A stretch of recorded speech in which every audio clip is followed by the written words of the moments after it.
this is weird. This is the first big kind of break that I've taken from YouTube in a while, and I know I definitely didn't communicate it that well. So I suck. Yeah, I get it, but I'm going to get back to some more consistent stuff now. I had a lot going on. Wanted to spend some time with my girlfriend and whatnot, and just cast the Swiss rounds, the open Swiss rounds of the seasonal. If you guys hopefully caught that. If not, check out Giant Slayer by Legends, or sorry, Legends of Runeterra by Giant Slayer. Jesus.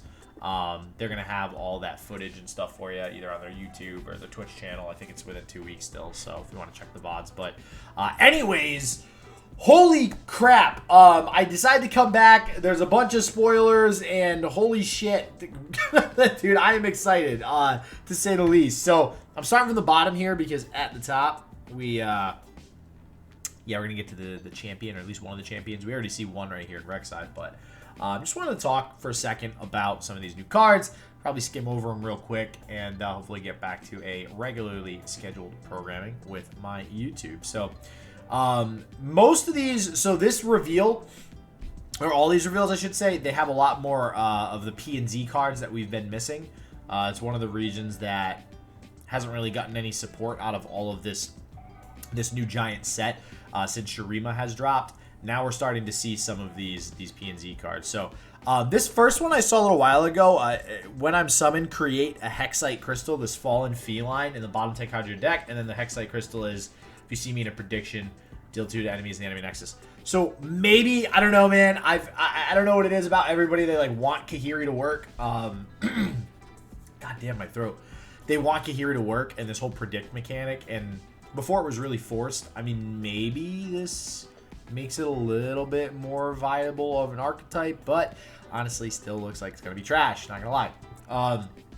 Now, what is not going to be trash, which everybody thought was going to be trash when we saw like the first 3 cards of the archetype, because we all know that's what people do, is jump the gun and say something shit before we even see everything. The Lurk archetype. This little bad boy here, this little like ship fish looking thingamabobber. Basically, when you attack, and you have a lurker, something with the lurker keyword. Notice I said something, because it could be monsters or spells. If that's at the top of your deck when you attack with another lurker ally, then it grants +1/+0 to all lurker allies. And, notice how I said grant. Gotta hit my throat right now. Jesus Christ, what is this? Hold on. Alright. So, anyways, that's pretty good. I mean, just explaining that one keyword is pretty good. You think aggro, right? Lots of stuff getting buffed up. Now, granted, it's not really necessarily a win condition unless you have some champions to pair with it. So the first one we got here is Rek'Sai. When I lurk or attack, and when from what I gather, all these cards that say when I lurk, it means when they are on the top of the deck and you are attacking with a lurker ally, right? Sorry, I take that back. I've just been phrasing that wrong. It is not with just a lurker ally. It is, you can attack, period.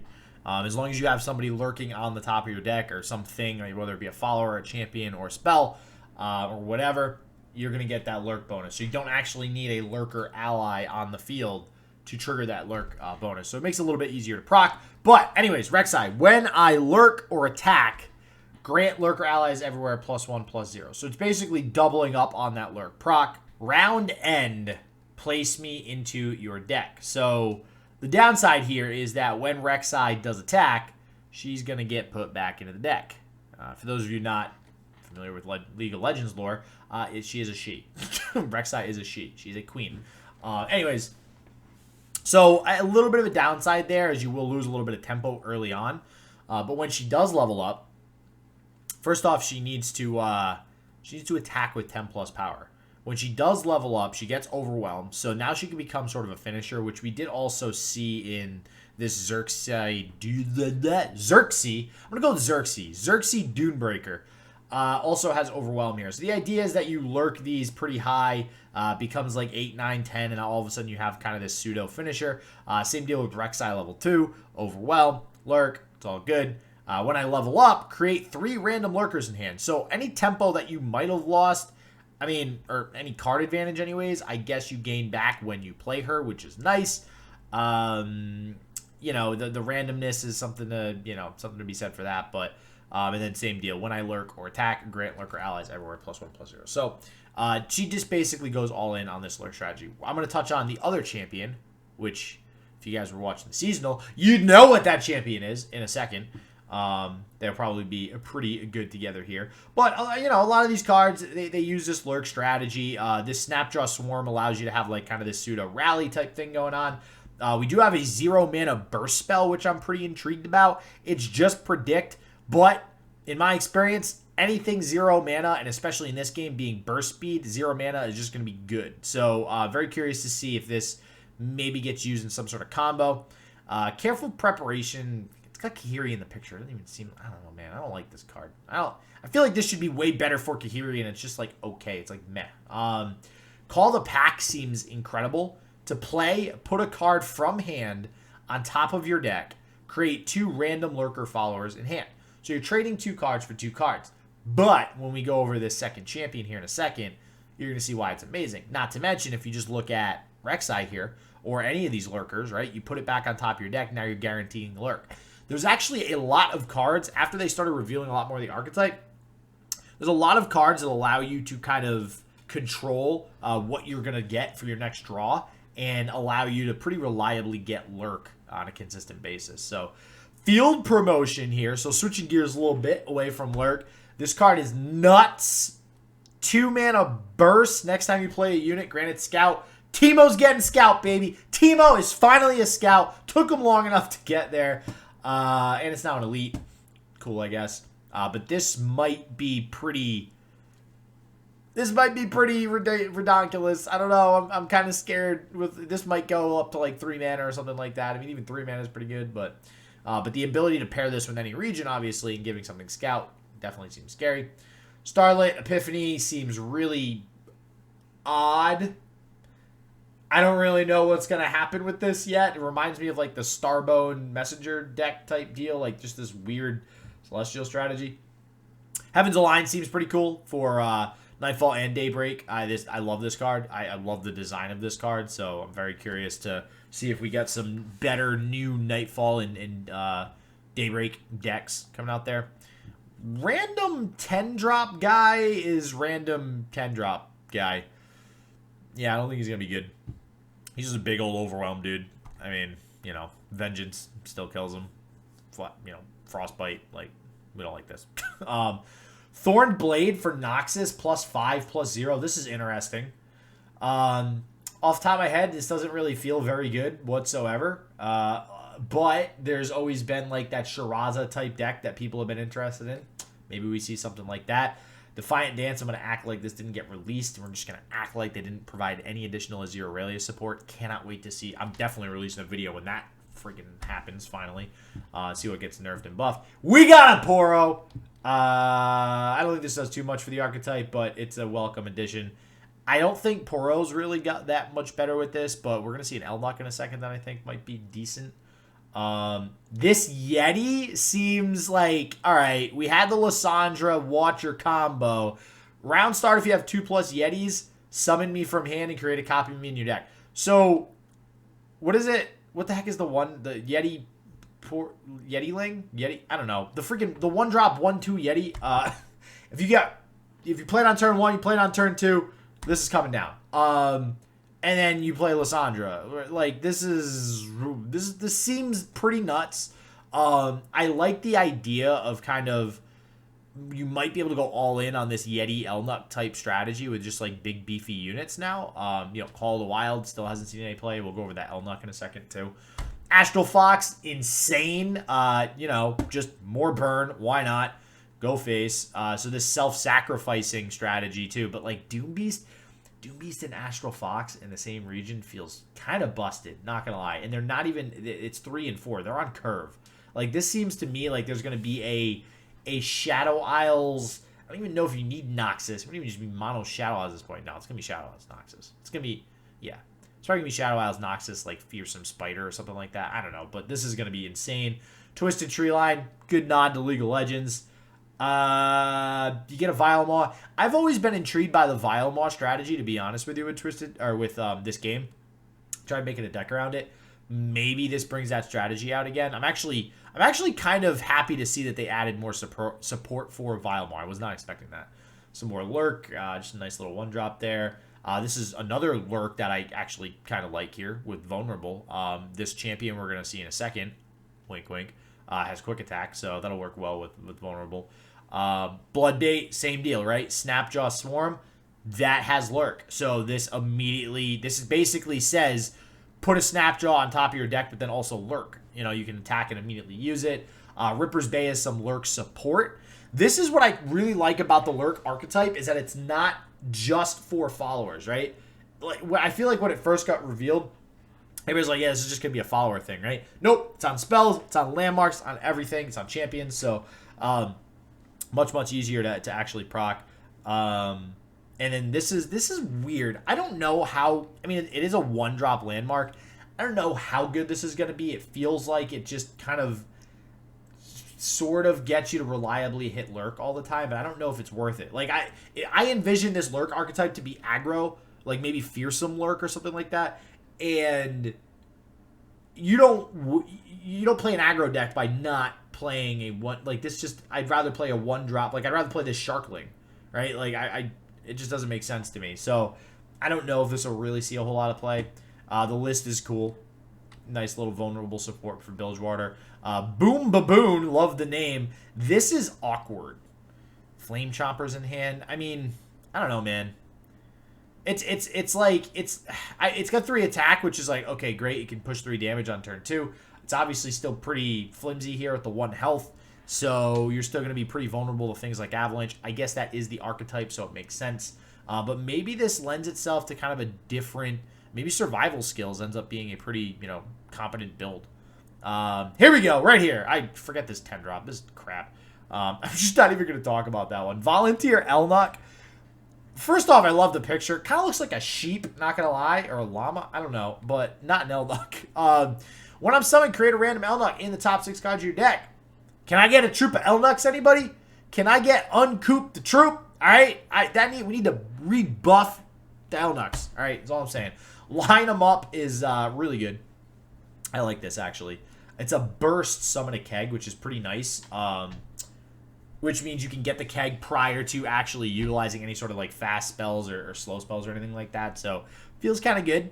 And then this knock them down that you create in hand, deal 1 to anything. So maybe, just maybe, we get finally some sort of like P&Z Bilgewater spell burn. Like, I've wanted Funsmith to work for so long. See, this is where my mind goes, though. It goes to like these fun, wonky decks. Disclaimer, this is not necessarily going to be a competitive deck that I'm currently speaking about, right? I like the idea of kegs with Funsmith, I was also that guy that played, Jesus, I don't even know what the hell the spell is anymore. Used to be 8 cost burst speed, make it unkillable. Wow. I'm a caster and I can't even remember this freaking card's name. I don't know. It's fast now. I was that guy that played that with kegs. All right, that's all I'm saying. Reaver's Row, I think, is really interesting for 1-drop support. I'm glad they continue to support this archetype.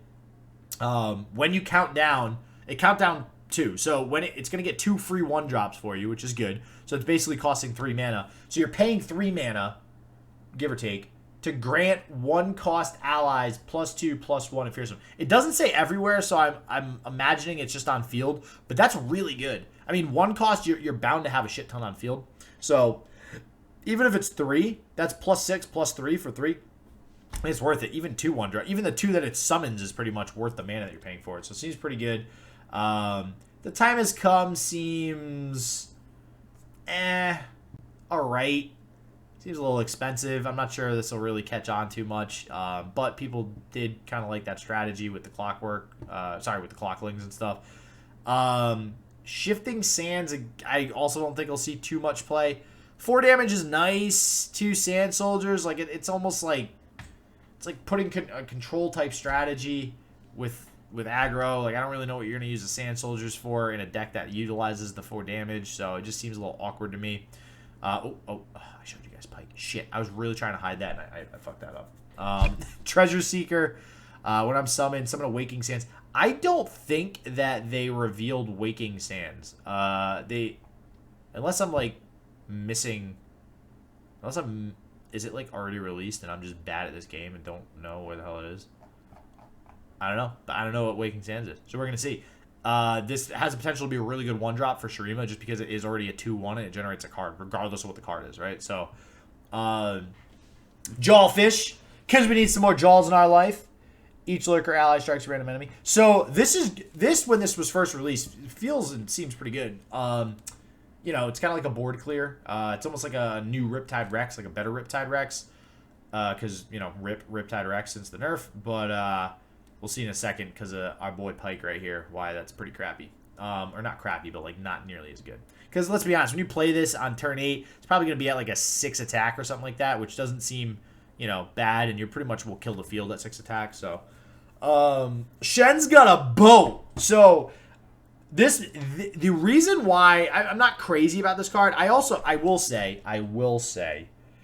I don't mind this because Ionia, like maybe Ionia Noxus has some sort of OTK with this double attack thing now, and with everything having barrier, if you could somehow get Overwhelm and barrier and double attack, like that's insane. But this makes me excited because this shows me that we don't necessarily have to get the boats the set that champion comes out, because Shen was an original champion. And now we're getting a boat 4 sets later, whatever it is. So, I like that, which means we might get boats for everybody else. I know everybody was kind of joking about what else did we want a boat for? Yasuo. Like Yone should be a boat for Yasuo, right? Maybe Yasuo gets a boat. I have faith. There's hope. All right.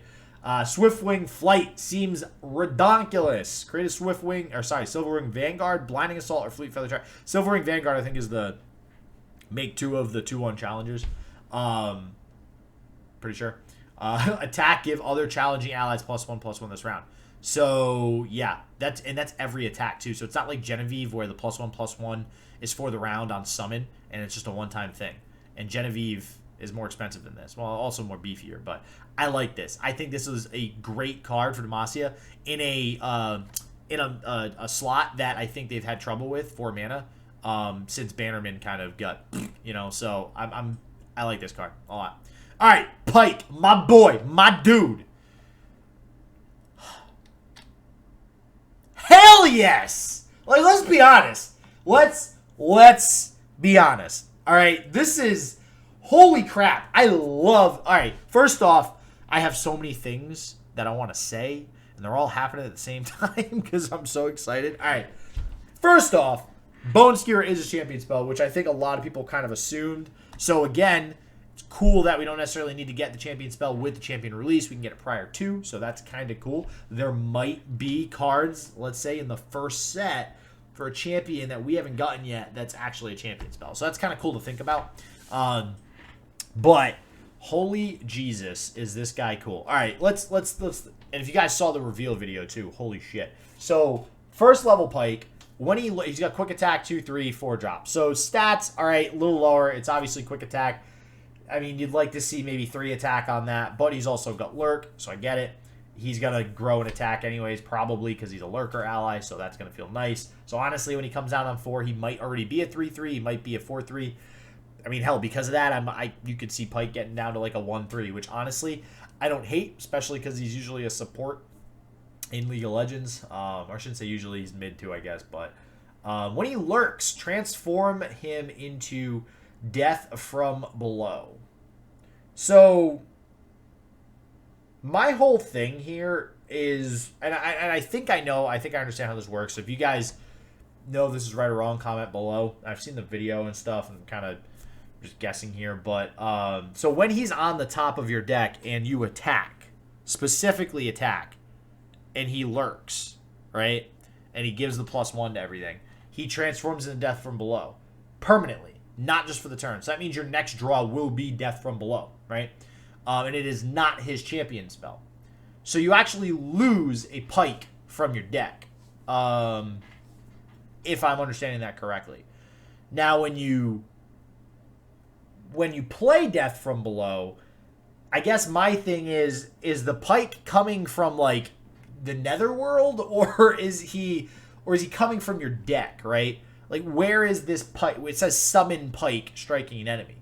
My gut wants to say from the deck, if this were a paper card game, but it's digital. It could literally come from thin air, and then we're not actually losing a Pyke when he transforms into Death from Below, right? So, I don't know. We got to see how that works, I guess. But summon Pyke striking an enemy is pretty insane. It's going to do damage that, I mean, again, it'll probably be at 3, 4, 5 pretty easily. So this is basically 5 damage removal on a pretty consistent basis. Once allied Pykes have dealt 15 damage, well, then we get level 2, and that's where things become freaking awesome, all right? When he lurks, he still transforms. When he kills an enemy, he strikes the weakest enemy.